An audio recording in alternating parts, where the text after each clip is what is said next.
اعوذ باللہ من الشیطان الرجیم بسم اللہ الرحمن الرحیم۔ القاریۃ ما القاریہ وما ادراک ما القاریہ۔ گزشتہ درس میں نے القاریہ کی 2-3 آیتوں کا جلدی مختصر ترجمہ، مختصر تفسیر اور ترجمہ پیش کیا تھا۔ ارشاد ہوتا ہے قاریہ، اور تم کیا جانو کہ قاریہ کیا ہے؟ اور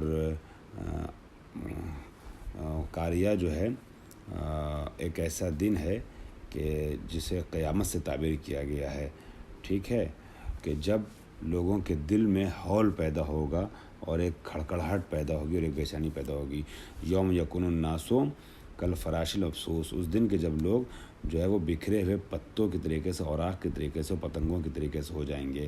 اور ما کالجراد، یعنی وہ جو ہے وہ پتوں اور اوراق کے طریقے سے، کتاب کے ورق جیسے ہوتے ہیں اس طریقے سے بکھر جائیں گے۔ اور ما یتہافت فی النار المنتشر لکثرتہم وتفرقہم وجمودہم وتموجہم حیرتاً، یا یہ ہے کہ وہاں پر لوگ صیحہ بلند کریں گے، آوازیں بلند کریں گے، اور وہ منتشر اور بکھرے ہوں گے آگ میں کثرت کے ساتھ اور افتراق کے ساتھ، یعنی ایک دوسرے سے الگ الگ چھٹک کر کے بکھرے ہوں گے، اور ان کی حیرت جو ہے وہ اپنی انتہا کو پہنچ چکی ہوگی۔ وَتَكُونُ الْجِبَالُ كَالْعِهْنِ الْمَنْفُوشِ، اور وہ دن کے جب انسان جو ہے وہ بکھرے ہوئے پتوں کے طریقے سے جہنم میں پڑے ہوں گے، اس دن جو ہے پہاڑوں کی کیا حالت ہوگی کہ پہاڑ بھی جو ہے وہ ہلکے پھلکے ہو چکے ہوں گے روئی کے طریقے سے، کالصوف الملون المندوف لتفرق اجزائها وخفت سیرها۔ پتھر، یہ جو پہاڑ ہے نا، یہ ایک روئی کے طریقے سے اور ایک پشم کے طریقے سے ہو جائیں گے کہ جو آپس میں ایک دوسرے سے ملے ہوتے ہیں، پھر بکھر جاتے ہیں، پھر اجزاء ان کے ہوا میں اڑتے ہیں، پھر وہ دھیرے دھیرے سیر کرتے ہیں، خفت سیرها، آہستہ آہستہ سیر کرتے ہیں، حرکت کرتے ہیں۔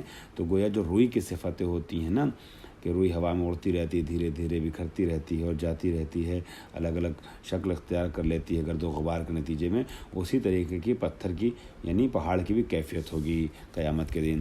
فَأَمَّا مَنْ ثَقُلَتْ مَوَازِينُهُ، پھر ایسے دن کہ جب لوگ جو ہیں وہ پتوں کے طریقے سے بکھرے ہوئے ہوں گے، اور جس دن پہاڑ جو ہے وہ دھنکی ہوئی روئی کے طریقے سے اڑنے لگیں گے، اس دن جس کی نیکیوں کا پلہ بھاری ہوگا وہ پسندیدہ عیش میں ہوگا۔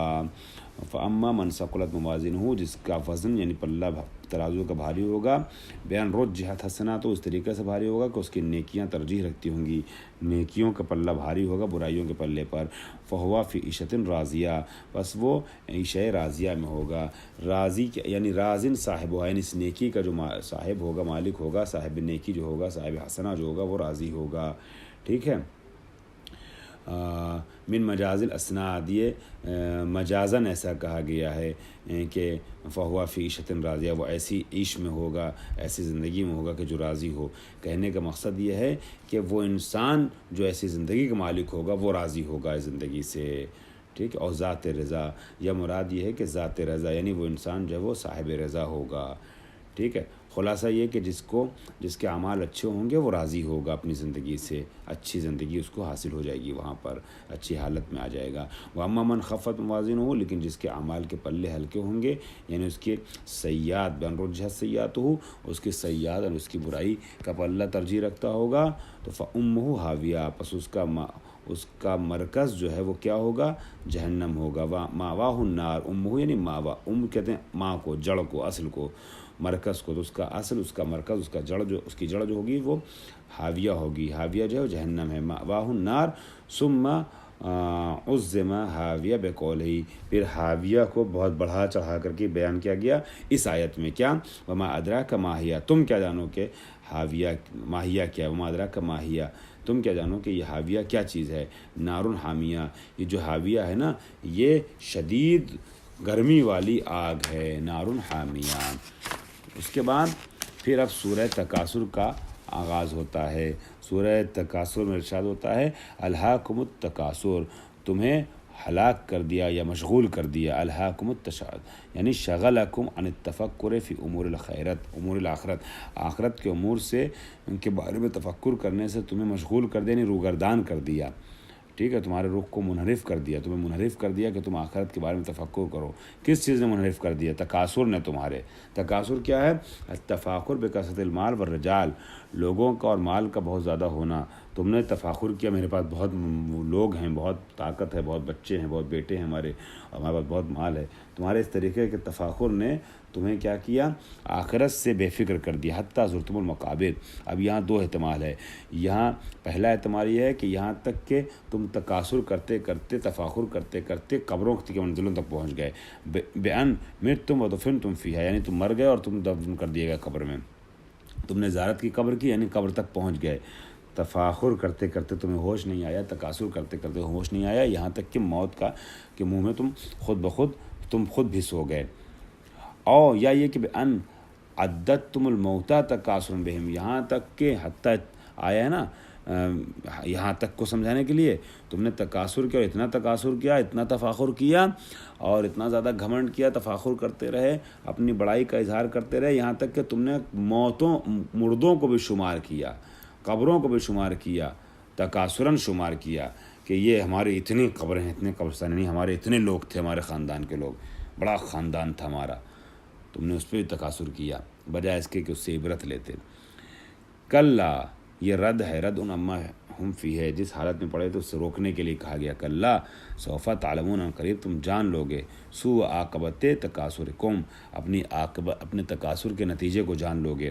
جو افتخار کرتے ہو، تفاخر کرتے ہو، اس کا نتیجہ کیا ہوگا قریب تمہیں پتہ چل جائے گا. ثم کلا سوف تعلمون، پھر تاکید کی جا رہی ہے، قررہ تاکیدن، یہ دو وجہ سے تکرار اس کی ہوئی ہے. تکرار کی گئی یا تو تاکید کے لیے کہ قریب تم جان لو گے، بے شک تم جان لو گے اپنے تفاخر کا نتیجہ. اول اول عند النزع اور فی القبر والثانی عند البعث، یا یہ کہ پہلا والا جو ہے تم کب جانو گے؟ اس وقت جانو گے جب حالت نزع میں ہوگے، جہاں کنی کا عالم ہوگا، نزع کے عالم میں یا قبر میں جانو گے. دوسرا جو ہے سوف تعلمون، یعنی جب محشر میں مبعوث کیے جاؤ گے تب تمہیں پتہ چلے گا کہ تمہارے تکاثر کا نتیجہ کیا ہے، تم نے گھمنڈ کر کے غلط کیا. کلا لو تعلمون علم الیقین، بے شک تمہیں باہمی مقابلہ کثرت و مال و اولاد نے غافل بنا دیا ہے، یہاں تک کہ تم نے قبروں سے ملاقات کر لی. دیکھو تمہیں عنقریب معلوم ہو جائے گا، اور پھر خوب معلوم ہو جائے گا. دیکھو اگر تمہیں یقینی علم ہو جاتا کہ تم جہنم کو ضرور دیکھو گے، پھر اسے اپنی آنکھوں دیکھے یقین کی طرح دیکھو گے، اور پھر تم سے اس دن نعمت کے بارے میں سوال کیا جائے گا. یہ لفظی ترجمہ میں نے آپ کی خدمت پیش کر دیا. اب ذرا سا مفہومی ترجمہ تفسیر کے ساتھ کر لیتے ہیں کہ کلا لو تعلمون علم الیقین، یعنی ہرگز ایسا ہے کہ اگر تم جان لیتے، تمہیں علم یقین ہو جاتا، علم یقیناً عاقبت امرکم، تمہیں یقین حاصل ہو جاتا، علم حاصل ہو جاتا کہ تمہارے کام کا نتیجہ کیا ہوگا، تمہارے عمل کا نتیجہ کیا ہوگا. ٹھیک ہے. وجواب لو مقدر، ابھی جو لو ہے، لو تعلمون، اگر تم جان لیتے، تو اس کا جواب کہاں ہے؟ اس کا جواب پوشیدہ ہے. اگر تم جان لیتے تو کیا ہوتا؟ ما الہاکم التکاثر، تو تمہیں تکاثر جو ہے وہ مشغول نہ کرتا اپنے اندر. چونکہ تم نے غور نہیں کیا، اس لیے تم تکاثر کا شکار ہو گئے، اور تکاثر نے عاقبت سے تمہیں مشغول کر دیا، عاقبت کی طرف سے مشغول کر دیا، نہیں منحرف کر دیا.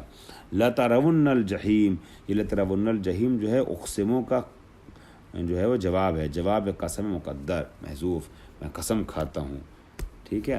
کہ لترون الجحیم، کہ تم جہنم کو دیکھو گے. ثم لترونہا عین الیقین، پھر تم عینی یقین کے ساتھ دیکھو گے، عینی یقین کے ساتھ جہنم کو دیکھو گے. یہ دو بار کیوں آیا؟ لترون، پھر آیا ثم لترونہا، پھر اس کو دیکھو گے، جہنم کو دیکھو گے. تاکیدون، یہ تاکید کے لیے آیا. یا او الاولا من بعید والثانیہ من قریب، یا پہلا والا بعید سے دور سے جہنم کو دیکھنے کی بات ہو رہی ہے، اور دوسرا والا جب جہنم میں داخل ہو جائیں گے، جہنم کو قریب سے دیکھیں گے، تب یہ اس کا ذکر ہو رہا ہے.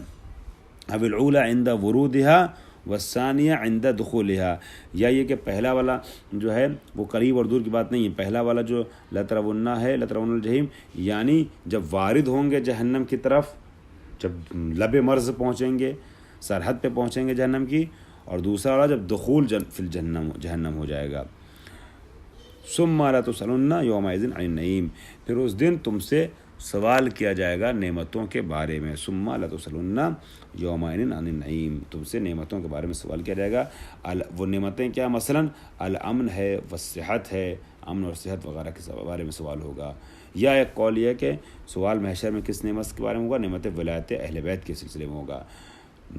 وقیلا جمیع الملاذ وعنہم، ایک قول یہ کہ تمام نعمتوں کے بارے میں سوال ہوگا اور اہل بیت کے بارے میں سوال ہوگا. ولایت اہل بیت و محبتہم، عنہم یعنی اہل بیت کی ولایت اور اہل بیت کی محبت کے بارے میں سوال کیا جائے گا کہ تم نے ان کے ساتھ کیوں نہیں حق محبت ادا کیا.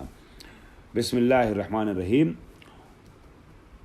والعصر، اس میں 3 آیتیں ہیں اور یہ مکی سورہ ہے. والعصر ان الانسان لفی خسر، زمانے کے قسم انسان گھاٹے میں ہے. زمانے کی قسم انسان گھاٹے میں. اقسم بالدہر یا اقسم بالدہر لما فیہ من العبر، اللہ نے قسم کھائی زمانے کی، دہر کی، اس وجہ سے جو اس میں عبرت پائی جاتی ہے کہ زمانے کو دیکھے انسان اور عبرت سیکھے، عبرت حاصل کرے.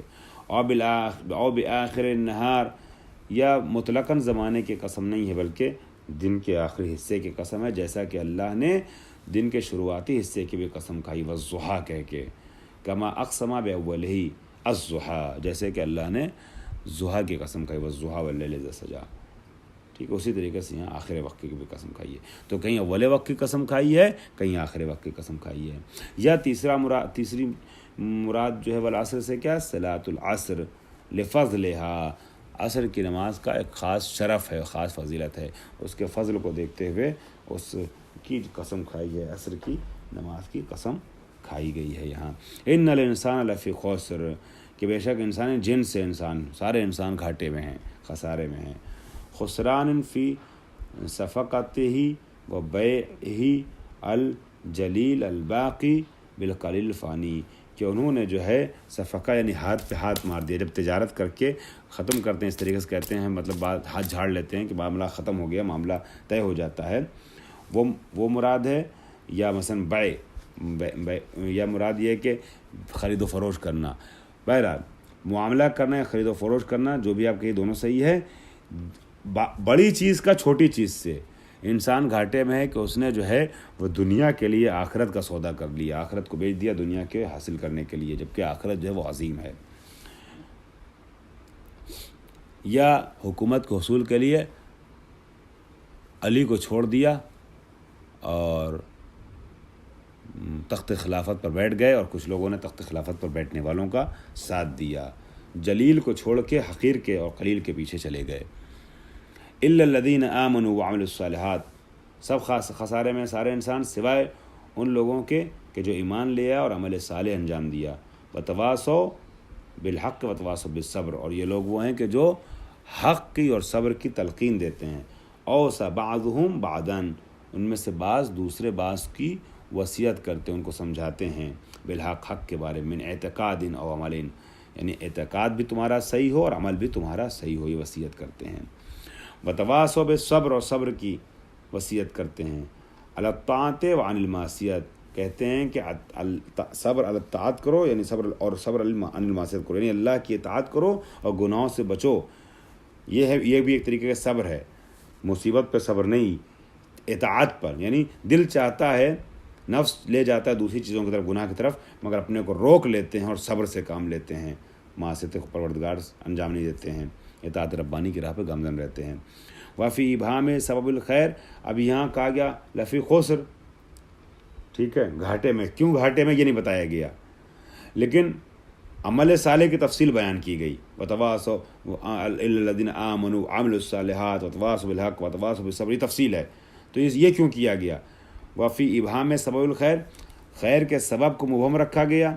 وتفصیل سبب رب، اور تفصیل سبب رب کو بیان نہیں کیا گیا. ٹھیک ہے، کیوں فائدے میں ہے؟ اشعارون، یہ ابہام میں ہے نا، ابہام میں سبب خیر میں اشعار ہے، یعنی ایک طریقے کا اشارہ ہے. بأن ما عدل مذکور یوجب الخسر، کہ جو ذکر کیا گیا اس کے علاوہ جو کچھ بھی ہے وہ سبب خسارہ ہے. وَيَتَنَاهَا سَرُّهُ وَكَرَمُهُ اِذَا ظَهَرَ الْجَمِيلُ وَسَتَرَ الْقَبِيحُ، اور پروردگار عالم کی طرف سے دی جانے والی خوشیاں اور کرم جو ہے وہ بہت زیادہ آگے بڑھتی رہیں گی، اور جب اس وقت کہ جب انسان جمیل کو ظاہر کرے گا، اچھے عمل کو، اور قبیح پہ پردہ ڈالے گا۔ اس کی تفصیل پیش نہیں کر سکا، اگر وقت رہا تو آئندہ انشاءاللہ۔ الحمدللہ رب العالمین۔